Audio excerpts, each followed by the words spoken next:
네, 안녕하세요. 여러분 2차 시 시작하도록 하겠습니다. 2차 시에서는 자원봉사자를 면접 유형에 의해서 여러분이 면접을 보셨다면, 조정자가 면접을 봤다면 적절한 곳으로 선발된 대상을 배치하는 과정입니다. 자, 그러면 이 시간에는 배치에 대해서 알아보도록 하겠습니다.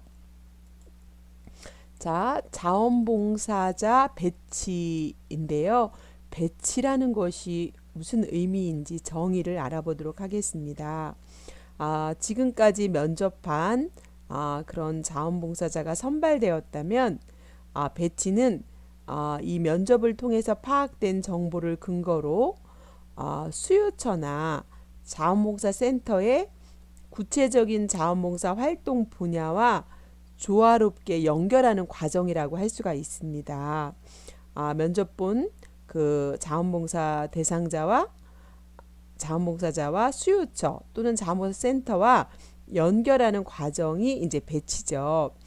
근데 연결하는 과정에서 이 자원봉사자의 의사나 자원봉사자가 어떤 적성을 갖고 있는지, 자격은 어떤 걸 갖고 있고, 이 자원봉사자가 어떤 능력을 갖고 있는지, 이 개인적인 특성과 이 자원봉사자의 욕구에 따라서 가장 적합한 자원봉사 활동을 찾아서 적재적소에 배치를 함으로써 완성도가 높은, 효과성이 높은 자원봉사 활동이 가능하게 하도록 하기 위해서는 뭐를 잘해야 된다고요?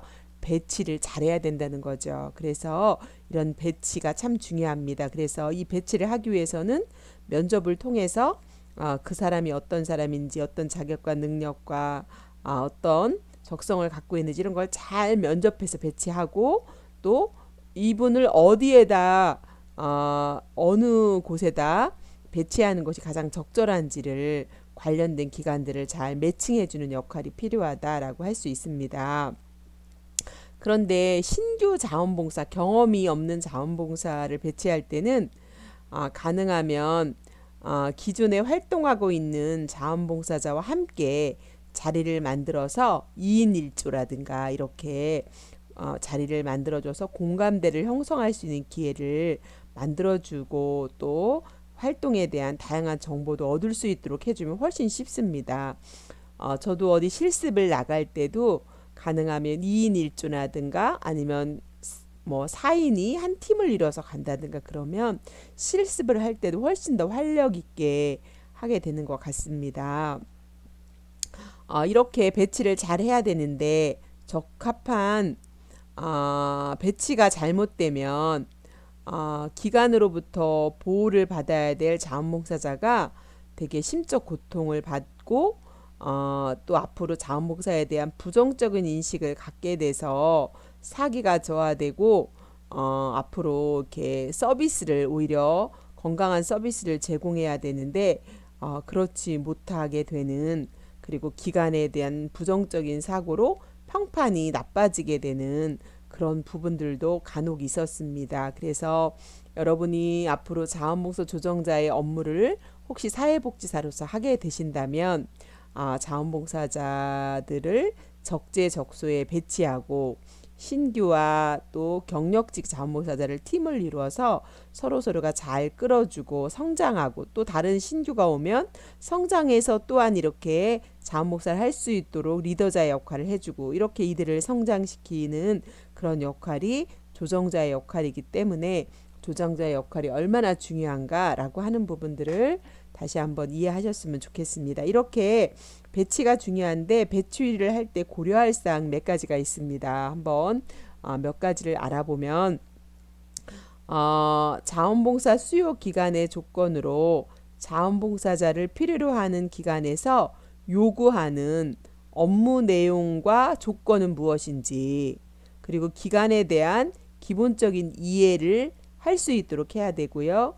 또 이전이나 또는 기존의 자원봉사자 활동 현황들을 고려해서 배치를 해야 된다는 거죠. 그래서 이런 부분들을 자원봉사 조정자가 잘 알고 업무 내용과 또 기관에 대한 이해, 또 활동 현황들을 잘 고려해서 이렇게 자원봉사 배치를 해야 되는 부분이 첫 번째고, 두 번째는 자원봉사 활동, 집단 또는 조직에 대한 조건으로 자원봉사자들이 개별로 활동하는 것이 아니라 팀으로 활동할 경우가 있습니다. 1대1 활동도 있지만 팀을 이뤄서 활동할 경우 활동을 함께할 집단이나 조직에 대한 충분한 정보를 제공해 줘야만 이해를 할 수 있습니다. 어떤 사람은 팀으로 활동하는 것을 더 이렇게 자원봉사 활동에 효과적이라고 생각하는 사람이 있고, 사람들하고 잘 어울리기 힘들어하거나 개별적으로 하기를 원하는 사람도 있습니다. 사람의 성향이 다 다르기 때문에 그런 부분에 대해서 면접할 때 잘 검토하셔서 팀을 이뤄서 할 건지 1대1로 할 건지 이런 배치를 잘 하시는 것이 조정자의 역할이다라고 할 수 있겠죠. 또한 세 번째는 자원봉사자의 조건으로서 자원봉사자가 희망하는 활동 내용은 물론 희망 시간대, 그쵸? 그 다음에 자원봉사자의 속성, 의식 등을 고려해서 자원봉사자를 배치하셔야 됩니다.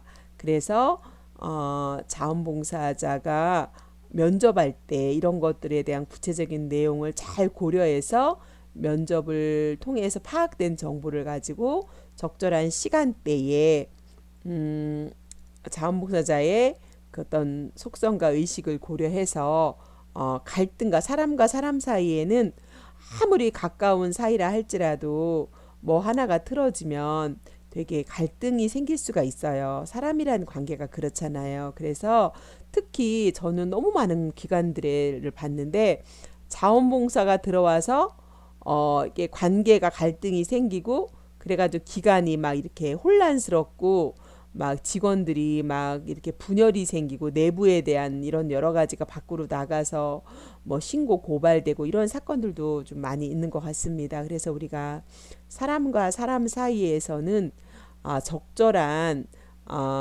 그 경계를 가져야 되고 또 자원봉사자의 의식이 어떤 의식을 갖고 있느냐 이런 것들을 잘 파악하지 않으면 자원봉사를 좋은 의도로 하러 갔다가도 오히려 갈등이 생기고 그 기관에 분열이 생기는 이런 일들도 저는 종종 보았습니다. 그러나 자원봉사자가 오히려 그 자원봉사를 통해서 기관이 활성화되는 그런 예도 있지만 그렇지 못한 예도 있기 때문에 오히려 갈등이 생기지 않기 위해서는 충분한 면접을 통해서 적절한 배치를 하는 것들이 얼마나 중요한가라고 하는 것을 다시 한번 이렇게 말씀을 드리고 싶습니다.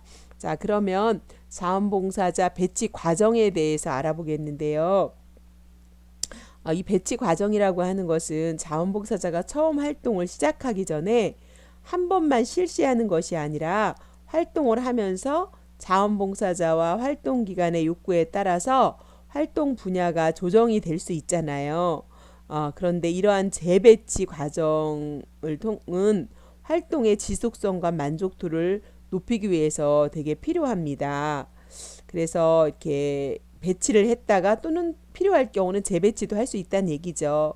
이러한 배치 과정을 배치 상황 발생, 배치하기, 후속 관리 단계로 한번 살펴보도록 하겠습니다.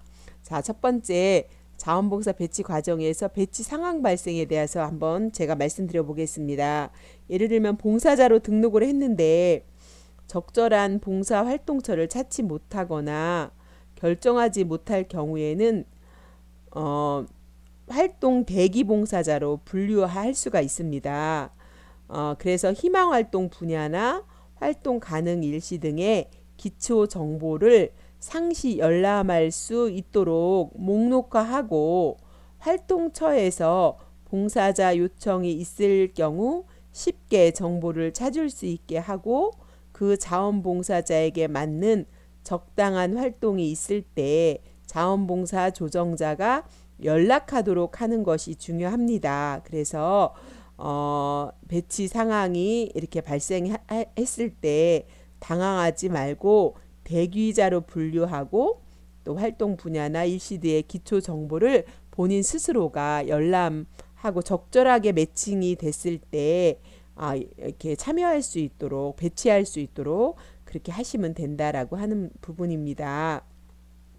그래서 이렇게 배치 상황이 발생해서 자원봉사자의 욕구와 기관의 욕구가 맞을 경우에는 자원봉사 활동 개시 일자와 활동 수칙, 유의사항 등에 대한 안내를 잘 해주셔야 됩니다.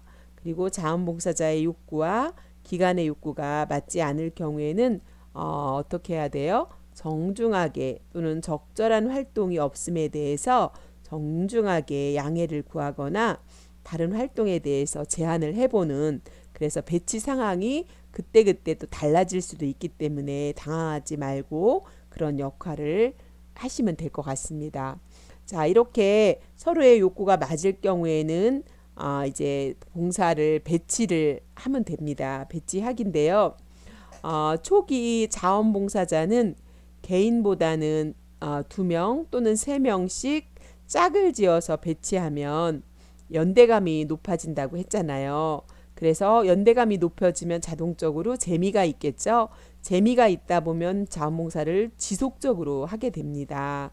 그래서 뭐든지 했을 때 재미를 느끼고 만족감을 높일 수 있도록 하는 방법이 되게 중요하니까 팀을 이뤄서 이렇게 배치하면 좋을 것 같습니다. 또한 이미 배치되어서 활동 중인 자원봉사자를 소개해서 활동에 필요한 기술을 익힐 수 있는 그런 장을 만들어주고 공감대가 형성되도록 지원하는 것도 도움이 되기 때문에 이렇게 배치하면 좋을 것 같습니다. 특별히 배치하기 단계에서는 홍보물이라든가 자원봉사 수첩이라든가 이런 자료를 제공해 주면 좋을 것 같고요. 자원봉사 활동처에게 결과를 이렇게 통보해 주면 좋을 것 같습니다. 다시 말하면 자원봉사 프로그램 담당자에게 이렇게 배치 결과를 통보해 주고 배치 이후에는 자원봉사자 명단을 등록하고 또 갱신하고 필요할 경우 2차 면접 또는 오리엔테이션 일정을 약속하도록 이렇게 하면 좋을 것 같습니다. 자, 후속 관리입니다. 세 번째, 후속 관리를 그럼 어떻게 할 것인가 라고 하는 방법인데요. 이 후속 관리 단계에서는 면접 과정에서 안내된 대로 활동이 진행되고 있는지 활동 여부를 점검해야 됩니다. 그리고 재배치도 필요한데 재배치를 하게 될 경우에는 배치된 자원봉사자가 활동을 시작하지 않는 경우나 활동 중인 자원봉사자가 활동자를 바꾸고 싶을 경우가 있을 거예요. 그럴 경우에 자원봉사자가 활동을 종료하는 이런 경우를 이제 후속 관리를 하게 되는 거죠.